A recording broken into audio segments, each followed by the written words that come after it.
একজন ধনী বন্ধুর থেকে একজন গরিব বন্ধু সবসময় বেশি উপকারে আসে। এই দেখো, এই রেস্টুরেন্টটা হচ্ছে আমাদের এলাকার সব থেকে বেস্ট রেস্টুরেন্ট। আর এই রেস্টুরেন্টটা কার জানো?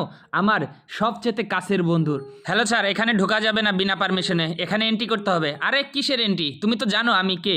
কয়ে সব জানি ঠানি চলবে না, স্যারের অর্ডার, আপনি এন্ট্রি ছাড়া ঢুকতে পারবেন না। তখন সেই লোকটি গার্লফ্রেন্ড এবং সে এখান থেকে চলে যায়।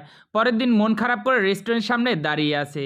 কিছুক্ষণ পর দেখতে পেলো তারই বন্ধুর গাড়ি মনে হয় সামনে দিয়ে যাচ্ছে, তাই তাকে ডাকার অনেক চেষ্টা করতেছে, কোনোভাবেই থামতেছে না।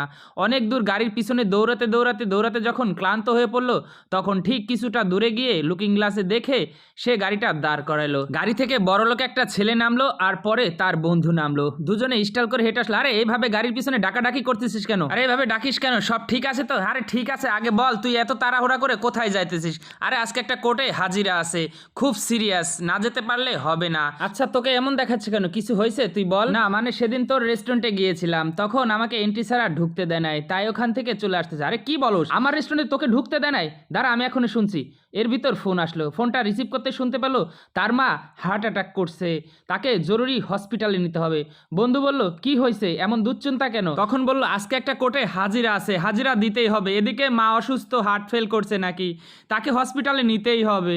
তখন বড়লোক বন্ধু বলল আরে তোর এই নাটক ভাল লাগে না, অনেক লেট হয়ে গেছে, তাড়াতাড়ি চল, আর না গেলে আমিই চলে গেলাম। এটা বলে বড়লোক বন্ধু চলে গেল। তখন গরিব বন্ধু বলল তুই কোর্টে চলে যা, আমি তোর মাকে হসপিটালে নিয়ে এখনই যাচ্ছি। এ বলে তার বন্ধু দৌড়ে ছুটে গেল তার মায়ের কাছে। তখন কল্পনা দেখতে লাগলো যে সে রেস্টুরেন্টের উপরে বসা ছিল ধনী ছেলের সাথে। সে গরিব বন্ধুটা তার গার্লফ্রেন্ড নিয়ে রেস্টুরেন্টে ঢুকতে যাবে, তখনই বড়লোক বন্ধু বলল এই ওইসব ফকিন্নি মকিন্নি বন্ধু এখানে ঢুকতে দিবি না, এত বড় একটা রেস্টুরেন্টের একটা পেস্টেজ আছে তো, একটা রুল বানাই দে, এখানে গরিব কেউ ঢুকতে হলে এন্ট্রি করে ঢুকতে হবে।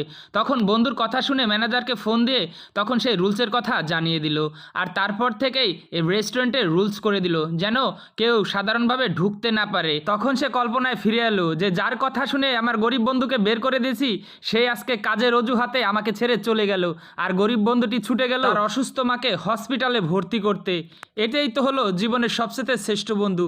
আর এই কথা মনে করে তখন দেখেন সেই ভুলের অনুতপ্ত হয়ে তার বন্ধুকে কিভাবে বুকে জড়িয়ে ধরলো। সত্যি বন্ধু থাকলে তো ঠিক এরকম বন্ধু থাকা দরকার।